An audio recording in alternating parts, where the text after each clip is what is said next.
Hoy vamos a ver la importancia histórica del nacimiento de los Estados de Derecho a partir del momento en que surge la nación americana. La vez pasada estábamos viendo cómo a partir del boicot del té, como acto simbólico que prende lo que va a ser la guerra de independencia de los Estados Unidos contra Inglaterra, se va a dar este proceso de separación de estas dos naciones. Y una queda tomando el té, que son los ingleses, y otra queda tomando café. Este tema que estábamos escuchando para abrir es de el cantante Sting, y él hablaba de esas diferencias, ¿no? Ustedes toman café y yo tomo té, y yo soy un alien legal. Sí, un extranjero legal, un inglés en Nueva York. Bueno, ya van a ser extranjeros los ingleses en Nueva York a partir de este proceso, porque se separan las dos historias. Entonces, habíamos visto cómo a partir del impuesto del timbre, a partir del impuesto del té, del intento por establecer un monopolio de los comercios de las colonias con Inglaterra, el intento del rey Jorge III de ponerse a reinar donde nadie lo estaba llamando, donde nada se le había perdido, le va a resultar en una maniobra completamente contraria a sus intereses, porque allí, en este lugar, en este territorio de las colonias que se están independizando, ellas juegan de locales y los ingleses de visitantes. Como esas colonias se habían establecido con ese carácter totalmente independiente y habían creado una ruptura con respecto a Gran Bretaña, esa característica de ser colonias independientes y de haberse forjado de una manera como una ruptura y no como una continuidad con un imperio, es lo que hace que jueguen de locales. Ya en el momento de la independencia habíamos visto la vez pasada que son 2 millones. O sea, ya hay un combo grande ahí que puede valerse por su propio peso de población.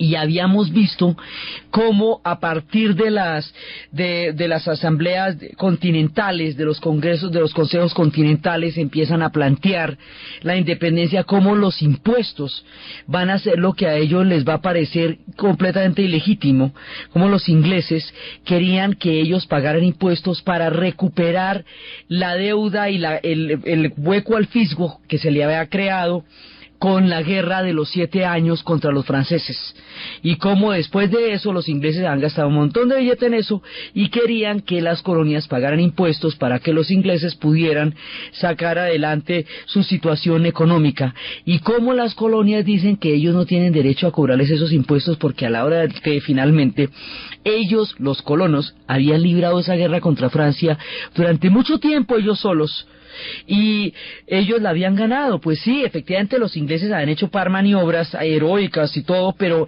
la habían ganado era ellos a lo largo de los años.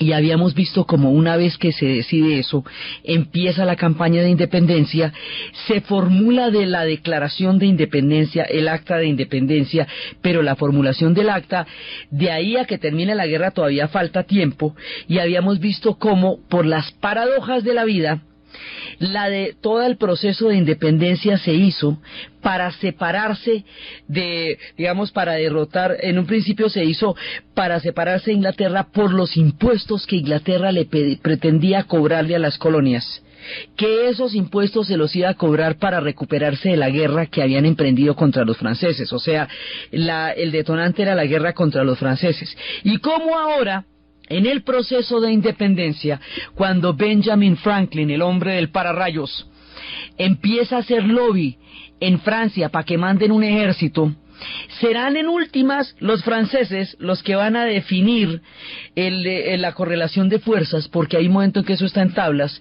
y cuando ellos ganan la batalla de Bunker Hill y prueban que pueden ganar y que el proyecto paga y va para adelante, con todas las dudas que podía tener un rey francés de apoyar un movimiento que iba contra otro rey, decide apoyarlos, y como el apoyo de Francia ya cambia la correlación de fuerzas y sella la independencia para paradoja del destino, porque es con la manita de los franceses que finalmente ellos logran la independencia cuando todo el tropel se armó por sacar a los franceses de allá. Si pilla la paradoja. Bueno, habíamos visto eso.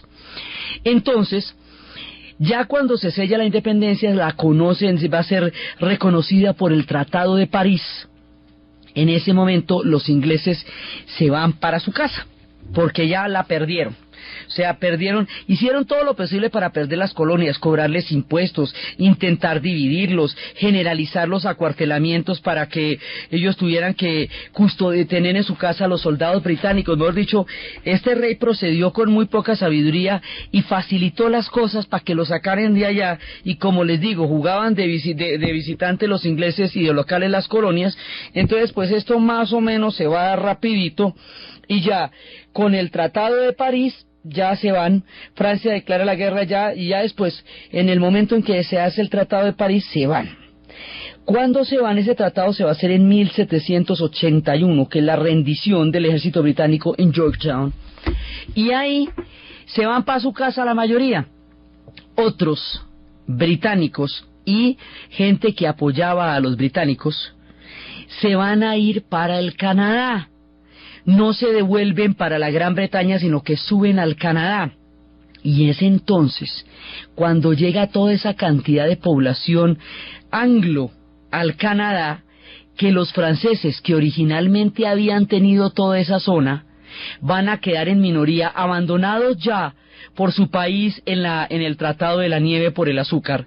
Pero ya cuando son independientes, cuando están solitos allá, y llega esta mano de población anglo, van a perder la supremacía sobre esa tierra, van a ser sometidos por los anglos y van a crear un país bicultural con una gravísima fisura, que es la cultura inglesa y la cultura francesa, considerándose la cultura francesa sometida por la cultura inglesa por el resultado final de la Guerra de la Independencia, pero finalmente va a quedar con todo y fisura las condiciones históricas para crear otro país con otra cultura, el país del Maple, el país del Canadá, de donde mucho tiempo después vendrán cantantes y grupos como Rush.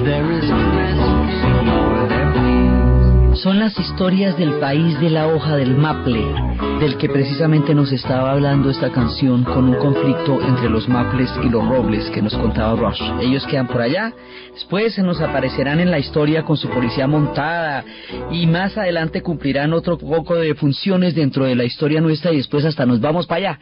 Pero por ahora los dejamos ahí formados, listos, colonia británica, digamos. Ellos van a quedar bajo el mandato británico, los canadienses, por esta misma situación durante mucho tiempo. Allá quedan ellos. Entonces, viniéndonos para acá, ¿qué pasa?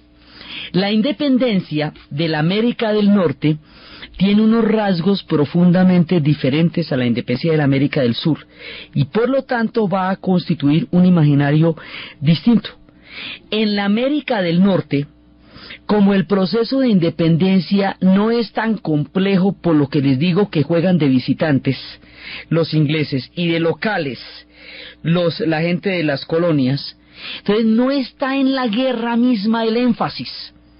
El imaginario no se va a crear de la batalla, no es de Bunker Hill ni es de Lexington, de donde se va a armar toda la historia de identidad de este pueblo, es de la ley, es esa constitución que firmaron en 1776, ese 4 de julio, que es donde reconocen su fecha de independencia, pero sobre todo el proceso de ratificación de esa constitución, que es el que vamos a ver ahora, el que le da forma, digamos, temprana identidad a esa nación. Siempre que estamos contando una historia, hay un momento en que una nación se arma, y hay un momento en que ellos arman el cuento de ellos es ese. En América Latina, la cosa es diferente porque aquí hay un imperio poderosísimo, y ese imperio tiene una institucionalidad muy compleja, que es un virreinato, y ese imperio tiene oidores y tiene delegados y tiene un ejército muy grande detrás. Entonces aquí, para enfrentarse con un imperio unitario como era España, sin un proyecto independiente de las colonias, porque acuérdense que aquí cualquiera que se apartara del rey de España se considera un traidor proscrito, y habíamos citado el caso de Aguirre. Cualquiera que dijera que no actuaba en nombre del rey de España, era imposible pensar eso. Entonces la independencia del sur del continente va a ser un acto militar con todos los hierros, pero con todo. Entonces eso se va a venir de una serie de batallas que van a determinar el destino, que son Carabobo, Pichincha, Bomboná, Boyacá. Cada una de esas batallas va a determinar el fin de la época colonial con los españoles en estas tierras. Esas batallas y los hombres que libraron esas batallas son los que en sí mismos van a constituir el imaginario de la América Latina. Por eso el certamen futbolístico más importante que se cubre en este lado del mundo, en este pedazo de la América Latina, se llama la Copa Libertadores de América. ¿Cómo era de poderoso el imaginario que la Copa se llama así, Copa Libertadores de América? O sea, Bolívar, San Martín, O'Higgins, sí, Artigas, todo ese como, Sucre, todo. Ahí se centra el imaginario de América Latina, con una profunda influencia de la figura de Napoleón, con el ideal de la figura de Napoleón, porque es a través de los franceses que van a llegar, digamos, las ideas, y es a través de la fractura que la invasión de los franceses le van a hacer a la península, a España, que se va a producir este proceso. Entonces aquí es la batalla misma la que produce el imaginario de lo que van a ser estos héroes en nuestra historia. Allá no es la batalla, es la ley. Y eso, digamos, hace distinto el proceso de independencia de ellos al proceso de independencia nuestro. Entonces, cuando ya estamos en la ley es lo que va a armar el cuento de ellos. Y aquí va a pasar una cosa muy particular. En este punto del siglo XVIII van a confluir una serie de tendencias de diferentes orígenes, pero que en conjunto van a sacar una idea completamente nueva y distinta, que se llama un Estado de Derecho. Y esto, digamos, que es el principio de las democracias. ¿Cómo se va a formar eso de modernas? La idea viene, por un lado, hay una vertiente inglesa que ha empezado a crear los contratos a partir de la Carta Magna, que habíamos dicho que era un concepto que limitaba la autoridad del rey y hacía que el rey no pudiera tomar decisiones sin el Parlamento y que los impuestos no los pudiera decidir él solito. Entonces esa tradición y la tradición de los puritanos, a partir de la Reforma, en que no van a aceptar que la Iglesia y el Estado estén juntos y que una Iglesia les imponga a ellos, a partir de eso, entonces ahí viene una vertiente. La otra vertiente viene de Francia, con las ideas de la Ilustración. Las ideas de la Ilustración empiezan a plantear la separación de poderes, lo dice Montesquieu, y el fundamento de las ideas de la Ilustración en Francia es la razón, porque los franceses son los hijos de Descartes, y Descartes fue el que dijo que la razón era el instrumento a través del cual íbamos a entender y a regir el mundo a partir de su formulación del plano cartesiano, y la traducción de la razón a la política es la Ilustración.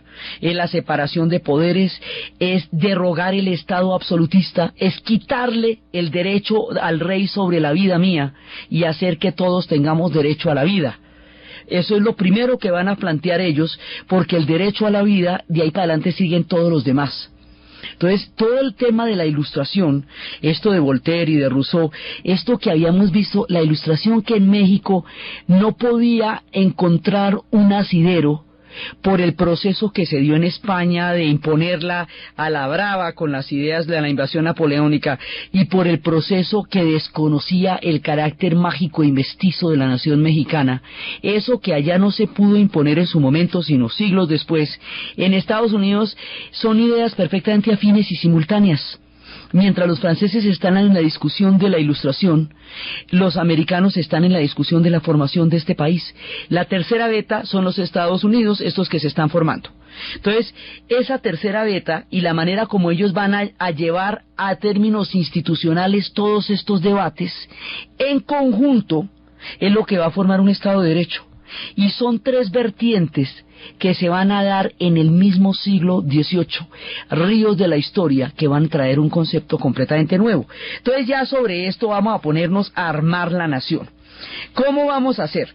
Aquí hay una pregunta que es la pregunta definitiva, la del millón, la hace Alexander Hamilton, uno de los firmantes del acta original de independencia y de los que va a ser de los que la va a ratificar. La cuestión es la siguiente: si las sociedades humanas son o no capaces de establecer por medio de la reflexión y la elección del un buen sistema de gobierno, o si están destinadas por siempre a depender para constituirse políticamente del azar o del uso de la fuerza. Mejor dicho, si nos podemos poner de acuerdo para la foto entre todos en consenso, o toca esto a garrote, ¿ve? Esa es la pregunta. Los franceses han planteado el contrato social de Rousseau. Los ingleses han creado un mundo contractual en donde los derechos se establecen así. Pero aquí venimos a hacer esta pregunta para hacer un acta que se base en esto. Entonces, ¿será que si nos ponemos de poner de acuerdo para la foto? Bueno, está bien, pongámonos de acuerdo. ¿Cómo vamos a hacer esto? Entonces, cada uno de los estados, estas colonias, se nos van a volver estados. Las 13 colonias van a pasar a ser ahora estados. Y esos estados, como tienen igualdad de derechos porque cada uno de ellos tenía su propia autonomía, entonces van a crear un sistema donde todo el mundo esté representado. Recordemos que estas colonias eran fundamentalmente, todo el esquema que va a armar ya las colonias está conformado por Massachusetts, New Hampshire, Rhode Island, Connecticut, Filadelfia, New Jersey, Delaware, Maryland, Virginia, Carolina del Norte, Carolina del Sur, Georgia, Nueva York. Sí, estas son las primeras. Entonces, esto es una franja. Entonces, todo el mundo tiene los mismos derechos porque todo el mundo vino del mismo parche y todo el mundo vino a practicar su fe como le daba la gana. Entonces, nadie le puede imponer la fe al otro porque de eso se trataba toda la revuelta que se hizo y por eso se vinieron desde tan lejos en esos barcos, ¿cierto? Entonces, ¿cómo vamos a hacer esto posible? Cada uno de estos estados tiene que ratificar la Constitución que se firmó en el 76, en 1776. O sea, podemos a reconocerla todos. ¿Cómo? Por elecciones de un diputado. Cada estado va a mandar un diputado. Esto se hace con los debates que se hacen en las cantinas, en las plazas, en los mercados, hasta que se nombre el diputado. Entonces, una vez que todos llegan allá, hay un debate aquí que no se ha podido resolver. Esta Constitución es demasiado general, no reconoce los derechos de los individuos.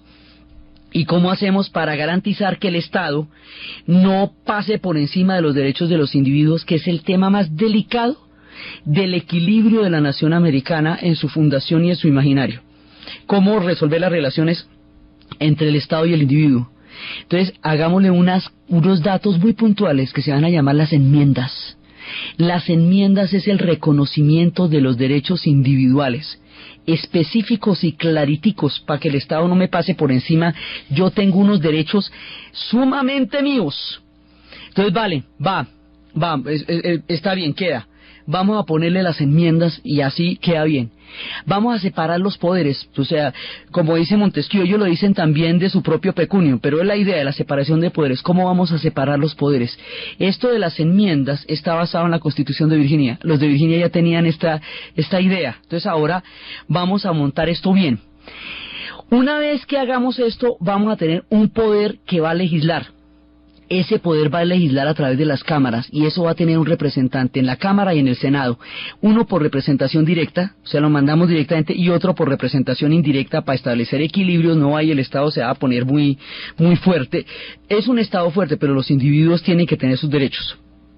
Esto es importantísimo. Todos los estados tienen que estar igualmente representados.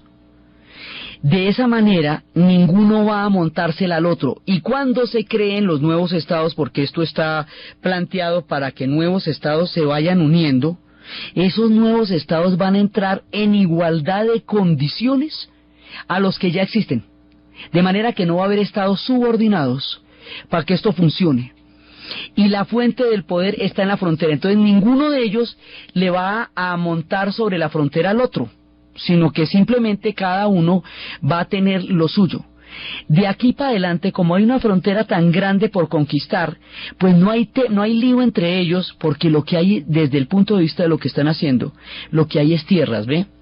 Entonces cada cual reconoce las fronteras de los estados y ninguno las va a traspasar. Hay unos principios de respeto para que esto vaya a funcionar.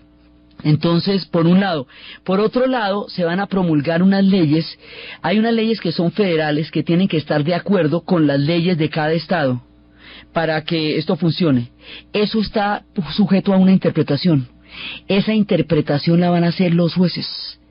Y por eso van a crear los estudios de caso individuales. Un juez falla para saber si el caso que se está presentando es coherente entre la ley de estos estados por dentro y la ley en la cual todos están de acuerdo, que es la federal. Eso lo interpreta el juez, y eso es un caso individual. Por eso siempre en las películas dicen el Estado versus fulanito, porque el caso es contra fulanito en particular, y aquí se toman decisiones que van creando jurisprudencia. Por ejemplo, mucho tiempo después, cuando las comunidades negras, de las cuales hablaremos también, vayan a establecer un caso en el cual un hombre quería que su niña fuera a un colegio para blancos y no la aceptaron, y en el colegio, porque era negra, y en el colegio para negros tenía que atravesar una zona de una peligrosidad muy alta, ahí el juez va a fallar a favor de este hombre en una ley que se llama, en un acto que se llama la decisión Brown. Y esa decisión Brown en los 50 será la primera de las legislaciones que le den un aval, una puerta legal a la historia de las comunidades negras. Por ejemplo, así, todas las historias, los casos, son jurisprudencia que se va creando. Así el juez interpreta una ley que el legislativo ha hecho, y así vamos separando los poderes para que no tengamos el problema de que uno vaya a pasar por encima de los otros.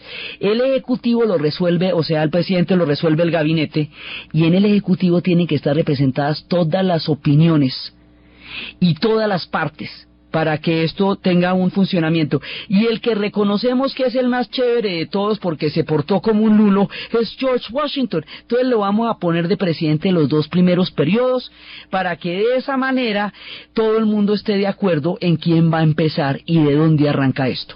Lo interesante de toda esta puesta en práctica de las ideas es que esta es la primera vez que se hace el ejercicio de crear un Estado democrático desde los tiempos en que Atenas sucumbió frente a la ciudad rival de Esparta en las guerras del Peloponeso en la lejana antigüedad, y desde los tiempos en que la República Romana sucumbió bajo César y luego bajo Octavio para crear el imperio y la era de los Césares. Desde ahí no se había vuelto a ensayar el tema.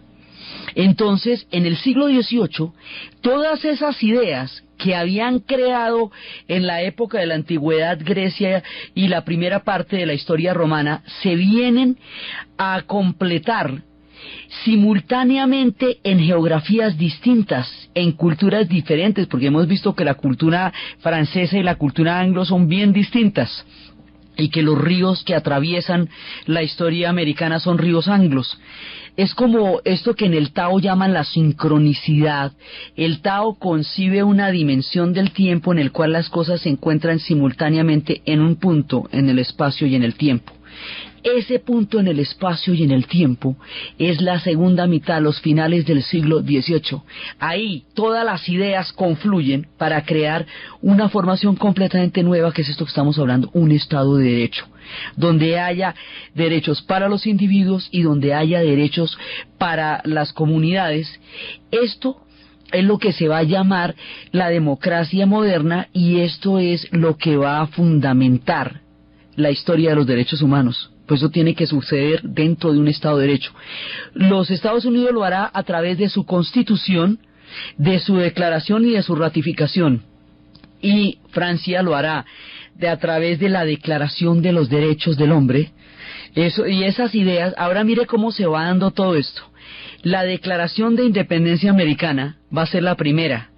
Esa Declaración de Independencia Americana va a tener una influencia muy grande sobre el proceso francés. Inmediatamente después se van a dar el proceso francés. Primero la revolución misma, la Declaración de los Derechos del Hombre y del Ciudadano, y luego la era de Napoleón. Esa Declaración de los Derechos del Hombre y del Ciudadano la va a traducir Antonio Nariño, lo que le va a costar un canazo durísimo en Cádiz, ¿sí?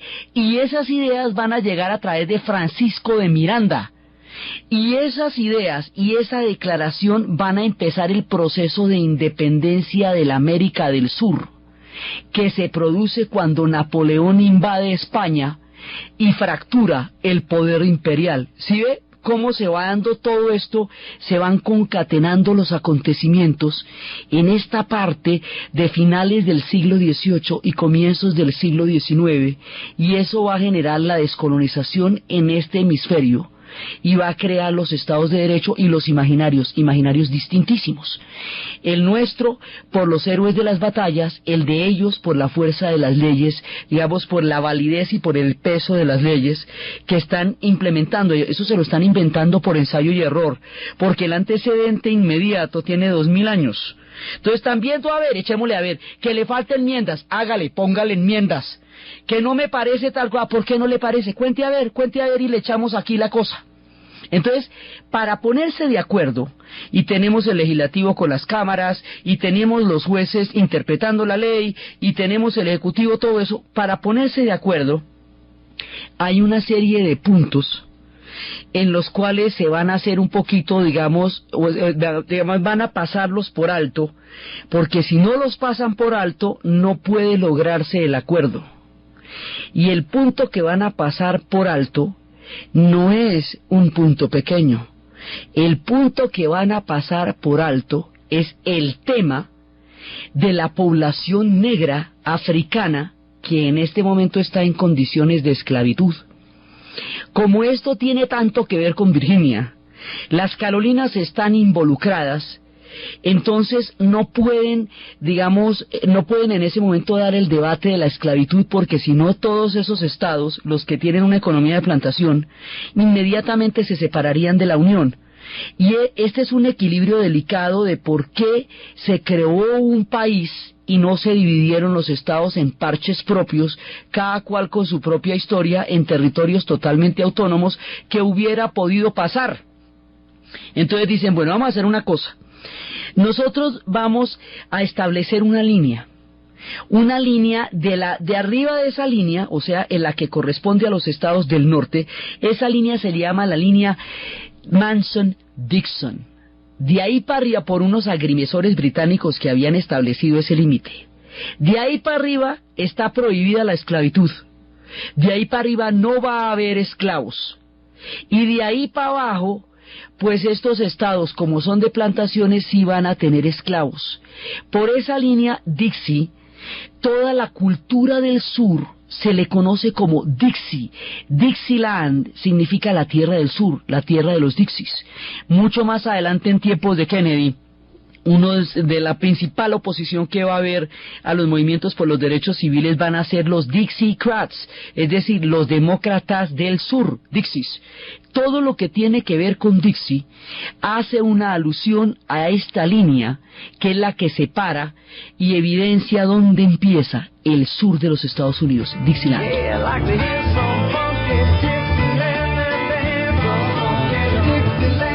Pues esta es el territorio Dixie, o sea, el sur.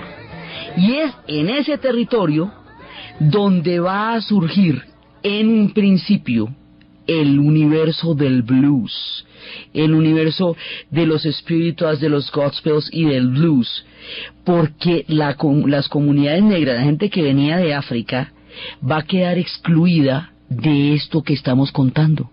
Ni forman parte de los delegados del norte, ni pueden hablar de la liberación en el sur. Habíamos hablado la vez pasada de la flagrante contradicción que hay entre esta declaración de la igualdad del hombre ante la ley y la esclavitud. Entonces ellos resuelven que no van a tocar el tema, porque si lo tocan se desbaratan.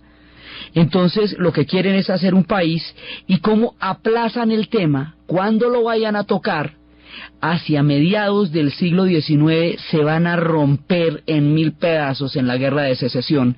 O sea, este temita quedó ahí planteado. Aquí hay unos temas que entran en contradicción con el proyecto y quedan ahí, digamos, congelados. Esos temas no se quedan de ese tamaño, esos temas se van a volver muy graves más adelante, muy graves, pero están planteados desde el principio en la contradicción de esto. No hay ninguna contemplación legal. Inclusive en los estados del sur se decía que los miembros de la comunidad negra eran 3/5 partes de un voto, algo así. Entonces el asunto es que el tema no es con ellos no están metidos en este acuerdo para crear una nación. No, ahí no están metidos ellos, no están metidos desde el principio. Y este tema está pendiente porque mucho más adelante va a adquirir unas proporciones muy graves. Mientras tanto, lo que ellos hacen, dadas las condiciones tan complicadas en las que quedan, porque aquí quedan en ninguna parte, en el norte no son esclavos, pero tampoco son ciudadanos libres, y en el sur directamente la esclavitud, si se reconoce, se supone que no va a haber más esclavitud, en un principio ellos lo aceptan de esa manera, pero a la final van a ser conejo y sí va a haber más esclavitud. En el sur esto está perfectamente legitimado, porque si no lo legitimaran, no podían hacer ningún trato con los estados del sur, que basaban su economía en las plantaciones y en la mano de obra esclava. Entonces este tema está de este tamaño y se va a poner muy grave, y mientras tanto, mientras pasan todos los días durante estas épocas, ellos van a resolver toda la tragedia que los trae de África y que los tiene en estas condiciones a través de la música, y de estas tierras va a salir el blues. Así se ponen de acuerdo para la foto con todo, ¿no? Con sus grandezas, con sus increíbles soluciones, con sus poderosos aportes a los estados de derecho, al mundo de la democracia, y con sus contradicciones, con todas, digamos, sus particularidades y matices. Así van a ser una nación que se llama los Estados Unidos y que ellos conocen como América. Y empiezan, digamos, cuando van a definir qué es América, es la ratificación de la Constitución de 1776. Esta ratificación se va a hacer después, pero la ratificación es lo que da origen a la nación americana. Si usted va a preguntar qué es la ratificación de eso. Es la pregunta que se hacen Simon y Garfunkel, y que más adelante vamos a responder de otra manera cuando lleguemos a los tiempos de ellos. Esta Constitución fue ratificada en 1788 y empezó a funcionar en 1789, año en que empezó la Revolución Francesa y se dio la toma de la Bastilla ese 14 de julio, que fue cuando estalla la insurrección y empieza todo el proceso de la Revolución, que va a acabar con Luis XVI y va a terminar con la Bastilla. Fíjese cómo coinciden todos los acontecimientos en este momento. Entonces, ahí va a empezar y va a ponerse en funcionamiento. Cuando eso se ratifique y empieza a funcionar, ya ahí está la nación americana. Entonces después empieza la expansión, y hay un destino manifiesto acá. Ellos no van a discutir ninguno de los límites que tienen en ese momento, ni van a permitir eso, porque eso les generaría muchos conflictos. No los van a discutir porque tienen una frontera enorme hacia la cual se van a expandir. Entonces, pues no hay tema ahí. Eso no pasa en Europa. En Europa los límites tienen que quedarse, digamos, usted no puede expandirse para ningún lado, o invade al otro o se pone de acuerdo con él, porque ¿qué más? Aquí sí ellos tienen un territorio que ellos consideran que está por conquistar. Entonces, cuando los nuevos estados vayan a unirse a ellos, primero se consideran territorios.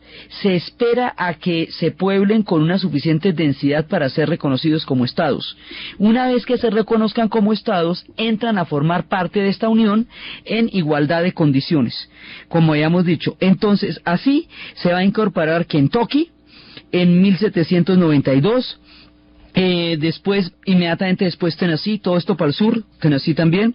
En 1800 España le devuelve a Francia la cuenca del Mississippi, y luego en 1803 Napoleón, en todas las maniobras que estaba haciendo en el mundo, le vende a los Estados Unidos un territorio que va a ser posteriormente anexado, que se llama Luisiana. ¿Ve? Y ahí es cuando la Luisiana francesa, que es al otro lado de todo el tema que hemos hablado con los franceses, ¿se acuerdan que ellos estaban arriba, estaban en los grandes lagos, tomaban todo el Mississippi y llegaban hasta el Golfo de México? Entonces la Luisiana, que todavía se mantenía en poder francés, va a quedar, se la devuelven los españoles, la cogen los franceses y se la venden a los Estados Unidos, y ellos la anexan, y así queda Luisiana para allá. Y de esa manera es que va a venir a parar en un mundo anglo, una tierra que es originalmente francesa. Entonces, en este momento, ellos dicen, bueno, y va para adelante. De aquí para adelante hay un destino manifiesto. Este destino manifiesto declara, o sea, destino manifiesto quiere decir cuando un pueblo o una comunidad o una religión o una fe o una ideología o una política, la que usted quiera, tiene la convicción de que lo que va a pasar de ahí en adelante está escrito en su legitimidad y en su derecho. Se llama un destino manifiesto. O sea, que usted cree que eso es suyo porque a usted le parece que eso es su vocación o su misión, digamos, es eso. De aquí para adelante, esto se va a ir expandiendo. Y se va a ir expandiendo mucho más allá de los Apalaches. Se va a ir expandiendo en forma de estados. Cada uno de esos estados se va a hacer sobre territorios que en este momento del relato están poblando las naciones indias. Entonces las naciones indias quedan condenadas en el momento mismo en que nace este estado, porque el destino manifiesto en el cual ellos creen, con todo el misticismo y con todos los proyectos religiosos y con todos los temas mesiánicos que habíamos dicho que venían a ser, los convence de que todas esas tierras eventualmente van a ser de ellos, y eso los va a enfrentar a una cantidad increíble de guerras con las naciones indias, que empiezan en este momento a encontrar el fin de sus tiempos. O sea, la creación de un estado como este supone la desaparición de un mundo que es el mundo del oeste. O sea, eventualmente esto va a llegar en dirección hacia el oeste hasta terminar con la última frontera. La historia de las naciones indias quedó sellada aquí. Ellos todavía no lo saben, pero aquí ya quedó claro cuál va a ser su destino. Y su destino van a ser una infinita cantidad de guerras hasta el último minuto, hasta la larga marcha hacia las reservaciones, hacia el camino de las lágrimas. De aquí en adelante, durante más de un siglo, ya se ha sellado mediante este proyecto el destino de las naciones indias hacia el oeste.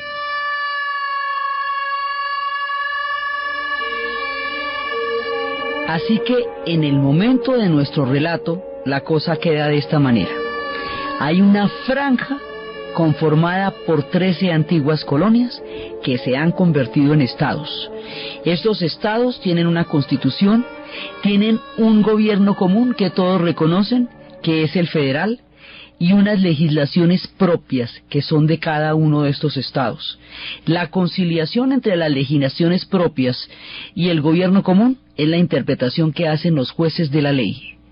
Y cada uno de ellos está representado de manera que todos los intereses de ellos están representados en la separación de poderes. Estas 13 nuevos estados abren la posibilidad a otros que rápidamente se van incorporando. Una línea separa la parte norte de la parte sur, que es la línea Mason-Dixon. Entonces del norte vienen todos los estados del norte y los otros van a ser las Carolinas, ya ahorita como ya se metió Tennessee, Kentucky también, Kentucky va para allá. Entonces se van creando todos estos estados del sur. Dentro de los estados del sur hay esclavitud, y esa esclavitud no pasa por los pactos que se acaban de hacer para nacer la nación. Y al otro lado de esto están las naciones indias. De las naciones indias ya sabemos que los algonquinos perdieron su tiempo. La pelea, o sea, la batalla la perdieron en el momento en que los franceses son derrotados, porque los algonquinos eran los más grandes aliados de los franceses, así que los algonquinos van a perder su territorio y su tiempo ahí. Los iroqueses también van a quedar derrotados porque, como apoyaron a los británicos hasta el final, fueron fieles a ellos en todo momento, los apoyaron en todo, estuvieron con ellos en todo. Cuando los británicos pierden la batalla, cuando se independizan las colonias, cuando los británicos llegan a casa y se devuelven, y después del Tratado de París, inmediatamente la nación de los iroqueses, las 5 federaciones, las 5 naciones, los pueblos de Hiawatha, los pueblos de los Onondas, todos estos pueblos van a desaparecer, porque los van a aniquilar las nacientes estados, porque eran los aliados de sus antiguos enemigos. Entonces algonquinos e iroqueses empiezan a salir del mapa, ya pierden la autonomía y empiezan a moverse hacia el oeste, pero también hacia el oeste se van a mover los proyectos de expansión. Después, así como están planteadas las cosas, por esta franja costera que son las 13 colonias, que ahora son estados, ahí están todos los puertos, ¿cierto? Está Boston, está Filadelfia, está Nueva York, están todos los puertos. Por ahí van a empezar a llegar millones de migrantes.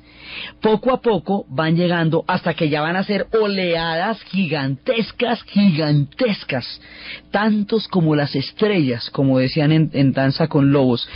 Emigrantes de todas partes, holandeses, suecos, a medida que el hambre vaya golpeando las puertas de los diferentes países europeos, van llegando. Cuando los suecos tuvieron esa hambruna de la que estuvimos hablando en el momento que contábamos la historia de los pueblos vikingos, van para allá. Cuando los alemanes van para allá, cuando los italianos van para allá, cuando la hambruna de los irlandeses, que casi desaparece el país, van para allá. Entonces todos van llegando, y a medida que van llegando van expandiendo las fronteras hacia el oeste, y a medida que van expandiendo las fronteras hacia el oeste van entrando en guerras con las naciones indias, porque todo este territorio está en ese momento bajo el dominio de las naciones indias, que llevan muchos siglos ahí, y que entre más europeos lleguen, más los van a ir corriendo hasta que ya los arrinconen en las rocallosas. Entonces ahora va a haber contradicciones profundas entre los emigrantes y la gente que está allá, ¿no? Digamos, también va a haber choques y diferencias culturales. Cuando la frontera abierta empieza a convertirse en una posibilidad real para los europeos, entonces empieza a formarse el mito de la América, el imaginario de la América, una tierra ilimitada con una frontera agrícola abierta, ilimitada. Esa tierra está poblada por las naciones indias, pero desde el punto de vista europeo es ilimitada, porque esas tierras, por destino manifiesto, ellos creen que son de ellos, y por eso van a empezar las peleas. Cuando se plantea la idea de una frontera agrícola abierta, frente a la perspectiva del hambre que empieza a asolar a muchos países europeos, empieza el imaginario de la América como ese lugar donde todo es posible, donde las oportunidades que no tienen en su tierra se pueden conseguir. Y ahí empieza a fundamentarse esta parte tan importante de la formación de esta nación, que es el imaginario de la tierra de las oportunidades. Más adelante todo esto va a confluir hacia un lugar emblemático que va a ser la isla Ellis, que es donde van a llegar la mayoría a medida que van pasando los tiempos. Entonces, por un lado están llegando cantidades de migrantes. Por otro lado ya está definido el sur y el norte. Por otro lado, la condición de los pueblos, de las comunidades negras, de todas las comunidades que vienen de las diferentes tribus africanas y que están en condiciones de esclavitud, tienen una condición ya dada dentro de esta situación, hasta cuando se vaya a cuestionar la esclavitud y empiece la guerra de secesión. Eso los va a partir hacia mediados del siglo XIX, ¿sí? A partir del abolicionismo y de la historia de los cuáqueros y de la manera como ellos cuestionan éticamente la esclavitud. Eso va a pasar más adelante. Pero en el momento de nuestro relato vamos así: las colonias, la línea entre el norte y el sur, la condición de la gente venida de África, la condición de las naciones indias a partir del momento en que esto se crea. Es la manera como el territorio está demarcado en el momento de nuestro relato. Las fuerzas de la historia se van a manifestar en múltiples direcciones, y el norte va a crear un mundo industrializado que le va a dar un poderío muy grande sobre el futuro de esta joven nación, y el sur va a seguir con las plantaciones, y la mezcla de todas estas fuerzas y la manera como se conjuran es lo que vamos a ver en el siguiente programa.